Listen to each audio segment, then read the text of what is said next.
Hello everyone, let's start with the part 3 of chapter large numbers around us. तो यहाँ पे हमने last class में सीखा था इंडियन सिस्टम का और अमेरिकन सिस्टम का क्या कंपैरिजन है.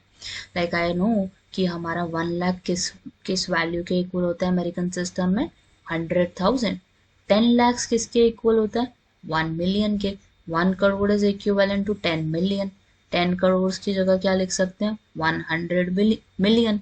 और 1 अरब की जगह क्या लिख सकते हो, यू कैन राइट 1 बिलियन. और आपको पता होना चाहिए कितना किसमें जीरोस होते हैं.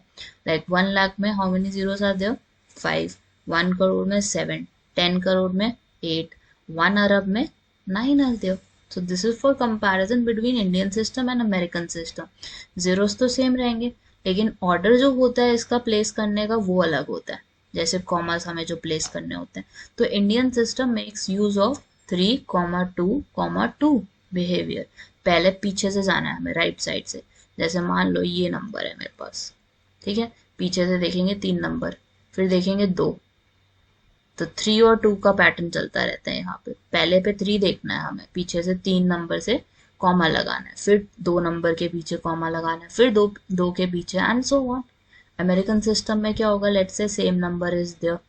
तो यहाँ पे हमारा 3 3 3 का पैटर्न चलता है 3. अब यहाँ पे कोई नंबर नहीं है, अगर मान लो 2 और 3 होता है यहाँ पे आगे, तो मैं क्या करती, इधर एक कॉमा प्लेस कर देती. तो ये मेरी कौन सी वैल्यू के इक्विवेलेंट हो जाता, मिलियन वाली वैल्यू के इक्विवेलेंट हो जाता. इसको हम रीड कैसे करते हैं 23 मिलियन एंड सो ऑन. ठीक है. तो हमारे पैटर्न याद रखना है, इंडियन सिस्टम में 3 2 का चलता है राइट टू लेफ्ट. अमेरिकन में राइट टू लेफ्ट ही चलेगा लेकिन 3 3 3 का पैटर्न चलता है. अब यहाँ पे 1 लाख में how many zeros are there 5 zeros are there. 1 crore में 7 जीरोस आर देयर. अब इन्होंने कुछ क्वेश्चन हमसे पूछे हुए हैं in between. They are saying how many zeros does 1,000 lakh have. 1000 का मतलब हो गया 3 जीरोस, लाख का मतलब हो गया 5 जीरोस. मल्टीप्लाई करोगे तो कितने जीरोस हो जाएंगे in total, 3 + 5 is 8 zeros. So यहाँ पे हम क्या लिख सकते हैं 8 zeros are there. Next situation हमारी क्या है 100,000 हैव. 100 लिया 1000 लिया, दोनों को मल्टीप्लाई किया तो क्या वैल्यू आ रही है हमारी, how many zeros are there 5 zeros are there. यहाँ पे 5 प्लेस कर दोगे. अब एक नंबर लिया हुआ है इन्होंने 9876501234. अब इन्होंने बोला पहले ना कॉमास प्लेस करो फिर आप इसको इजीली रीड कर पाओगे. तो अगर इंडियन सिस्टम की बात करें तो पीछे से 3 नंबर, फिर 2, फिर 2, फिर 2, ऐसे ही लिखेंगे इसको हम एक ही तरह. रीड कैसे करेंगे, ये कौन सी प्लेस है, पीछे देखो 9 नंबर्स हैं. अगर 9 नंबर्स है तो समझ जाओ कि ये कौन सी लोकेशन है, अरब वाली. सो आई कैन राइट 9 अरब. 87 कौन सी प्लेस पे है, करोड़ पे है. 65 कौन सी प्लेस पे है, लाख वाली प्लेस पे है. 1 is at 1000 and then last में हमारे पास क्या आ जाएगा 234. नेक्स्ट सिचुएशन हमारे पास क्या है अमेरिकन सिस्टम. अमेरिकन सिस्टम में क्या होता है 3 3 का पैटर्न आपने यूज करना है यहाँ पे. तो आपका पैटर्न कैसे बन जाएगा 2 3 4 से पहले एक कॉमा लगाया, 6 और 5 के बीच में एक कॉमा लगाया, 9 और 8 के बीच में एक कॉमन लगाया.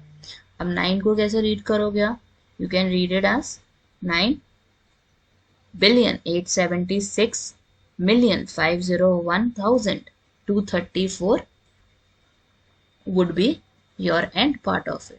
अब हम क्या करेंगे फिगर इट आउट वाले में से भी हमें क्वेश्चन सॉल्व करने और लिख के दिखाने हैं इनको in Indian and in American system. अब सिस्टम के लिए हम कहेंगे I have to place the commas. 4050 678 है ना, तो कॉमर्स कहाँ पे प्लेस करोगे 1 बिटवीन 0 एंड 6, 1 बिटवीन 0 एंड 5.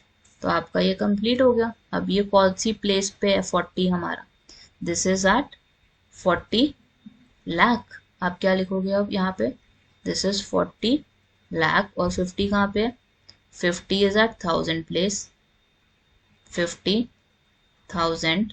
और इसको कैसे रीड करते हैं हम 678. आपका काम खत्म इस वाले के लिए. अब इसी को हमने अमेरिकन सिस्टम में भी लिखना है. अमेरिकन सिस्टम में कैसे लिखोगे आप यहाँ पे, this is 4050,678.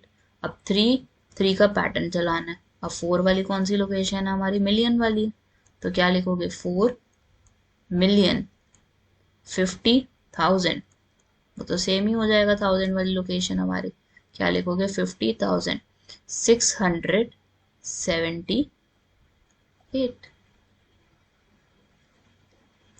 I will be now doing the C part. C part करेंगे। B is your homework. उसका कमेंट सेक्शन में आंसर जरूर लिखना। C के लिए हमारे पास नंबर क्या है? I have 2, I have 0, 0022 है, फिर उसके बाद 002 है। So I have 200222002। अब इंडियन सिस्टम वाला लिखना है, ये कॉमा आ गया, this is comma here, this is comma here. तो अब इसको हम कैसे लिख सकते हैं? कौन सी प्लेस वैल्यू है? करोड़ की है। सो आई वुड राइट 2 करोड़ 22,000 हो जाएगा हमारा ये, क्योंकि 1000 वाली प्लेस पे 22,000 हो गया, और लास्ट में क्या आ जाएगा? 2 ओनली। और इसको हमें अमेरिकन सिस्टम में लिखना है, तो अमेरिकन सिस्टम में हम कैसे लिख सकते हैं? दिस इज 3, पैटर्न ऑफ 3 चलेगा अब हमारा। और 20 कहाँ पे हमारा? 20 is at the location of million. So हम यहाँ पे क्या लिख सकते हैं? 20 मिलियन 22,000, और एंड पॉइंट क्या हो जाएगा आपका? That would be 2। अब F वाला मैं कंसिडर करूंगी। D and E is your homework. B, D और E आप लोगों ने खुद करना है। अब इसको करते हैं पहले इंडियन सिस्टम के अकॉर्डिंग। 322 वाला पैटर्न चलेगा, लिख दिया हमने। और 1 कौन सी लोकेशन पे? अरब की, तो क्या लिखोगे? 1 अरब। और 2 कौन सी लोकेशन पे है हमारा? This is our 2 crore. 1 अरब 2 crore, then it would be 3 lakh. 3 lakh हो गया, और 4,050 हो जाएगा। This is 4,050। अब दूसरी सिचुएशन हमारे पास क्या है कि हमें इसको किस में लिखना है? Now I need to write it in American system. American system में 3 वाला पैटर्न चलेगा, तो 102 हमारा क्या है? This is 1 billion. इसको हम क्या रीड करेंगे? It would be read as 1 billion. और फिर साथ में क्या आ जाएगा? This is 20 million. 20 हमारा मिलियन के साथ हो गया, और फिर लास्ट में हमारा क्या हो जाएगा? इट वुड बी 30 है। 1 मिनट रुको, यहाँ पे 30 हो जाएगा ना, 1 मिनट। इफ दिस इज 1020304050, तो ये 3 हो गया, 3 यहाँ पे आएगा, 3 यहाँ पे आएगा, तो 1 बिलियन हो गया, 20 बिलियन हो गया, 20 million is there, sorry, and then I would have 304,050 हो जाएगा हमारा। So this is the end of the first question. अब हमें सेकंड वाला क्वेश्चन करना है, उसके लिए मैं थोड़ा सा इरेज कर लेती हूँ, then we can go about the second one. So for the time being, what does it says? Write the following numbers in Indian place value notation. Indian place value notation में हमने लिखना है इसको, तो read करो। The first 1 crore 1 lakh 1,000 10 is there. तो हमारे पास value क्या आ जाएगी यहाँ पे? दिस इज 1 करोड़ है, इसका मतलब कितने जीरो होंगे पीछे हमारे? 7 zeros आर देयर। लेकिन 1 लाख पे भी एक पोजीशन है, 1 दिया हुआ है लाख पे, और फिर 1000 पे भी 1 है, सो 1000 प्लेस पे भी 1 लिखोगे। देन लास्ट में क्या करोगे? You can write 10। उसके बाद हमारे पास क्या हो जाएगा? 1 बिलियन इज देयर। 1 बिलियन लिखना है हमें, और 1 मिलियन दिया हुआ है, सो 1 मिलियन, बिलियन वाली प्लेस ये हो गई, मिलियन वाली ये हो गई, और 1000 वाली कौन सी हो जाएगी हमारी? में 001 कंप्लीट हो गया। 10 करोड़ 20 लाख 30,040 दिया हुआ है। 10 करोड़ का मतलब क्या हो गया यहाँ पे हमारा? That I would have 7 zeros after it. 20 lakh है, फिर उसके बाद 30,000 है, फिर उसके बाद लास्ट प्लेस पे क्या हो जाएगा? 040। D is your answer for the D part. Part में आपको दिया हुआ है, they are saying compare and write the values. Greater than है, लेस देन है, इक्वल टू है। तो सबसे पहले हमें दिया हुआ 30,000 कितने जीते हैं? देयर आर 4 zeros, और 3 लाख के पास 5। So which one is greater in this? 30,000 would be less than 3 lakhs. So I can understand which is greater in this case. 3 lakh is greater. Second situation में हमें क्या दिया हुआ है 500 lakhs. इसका मतलब इसके साथ 5 zeros और लग गए, और 5 million के पास कितने zeros होते हैं? It has 6 zeros only. तो यहाँ पे लेफ्ट साइड वाले बा ज्यादा हो गए, so it would be a greater than 1. 80,000 is there, 800,000 is there. 1000 का मतलब क्या हो गया? 3 zeros और लग गए. So in total it has 5 zeros. Right side 8 million है, उसके पास 6 zeros होते हैं, सो राइट साइड वाला ग्रेटर देन होगा. 640 करोड़ इज देयर. 640 करोड़ का मतलब क्या हो गया? 640 में 7 zeros और मिला दो, तो 7 zeros का मतलब हो गया इन टोटल यहाँ पे 8 zeros हो गए. और 60 बिलियन को कैसे लिखते हैं?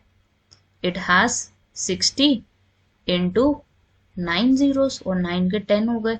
तो I can understand which one is greater. The right hand side is greater, क्योंकि 640 करोड़ के लिए हमारे पास क्या हो जाएगा? I would have 640 into 1 crore as the value. ना लेफ्ट साइड के हमारे पास कितने जीरोस हैं इन टोटल? 1 से, और ये हो गए 3. 3 + 2 इज 5. 5 + 3 is 8 zeros. और 60 बिलियन के लिए हमारे पास क्या हो जाएंगे? 60 को हम किससे मल्टीप्लाई करेंगे? बिलियन से, और बिलियन में कितने जीरोस होते हैं हमारे पास? We have is 9 zeros. This is 4, 5, 6, 7, 8, 9 is there. तो 60 को हम मल्टीप्लाई करेंगे तो हमारे पास क्या आ जाएगा? It would be 1 more zero. तो ज़्यादा zeros किसके पास है? सेकेंड केस के पास. So I can say which one is greater? 60 billion is greater than 640 crore. Now we have the next section, which is exact and approximate values. The exact and approximate value I would be covering in part 4 of this chapter. ठीक है, so do watch that out.